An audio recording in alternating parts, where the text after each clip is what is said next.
Minisitiri w'ubutegetsi bw'igihugu muri Niger Mohamed Bazoum yagendereye imidugudu yo mu ntara y'Uburengerazuba ya Tilaberi aho abaturage 20 biciwe mu bitero kuwa gatandatu. Amakamyo atonda umurongo ku byambu binini muri Kenya na Tanzania buri munsi ajyanye imizigo mu bice bidakora ku nyanja, kandi ubwoba burushaho kwiyongera ko arimo gukongeza virusi ya corona mu karere. Mu gihe amwe mu maduka yafunguwe mu murwa mukuru wa Angola nka bumwe mu buryo bwo koroshya ingamba zafatiwe COVID-19, hari igice gituranye na Rwanda kikiri mu kato nyuma y'uko abaturage baho benshi babonetseho iyo ndwara.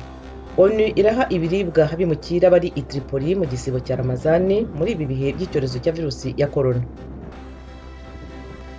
Naho muri Senegal abanyeshuri bitegura kuba aba engineer bararwanya virusi ya corona bahanga ibikoresho byo gushyiramo imiti yica udukoko na robo zo mu buvuzi.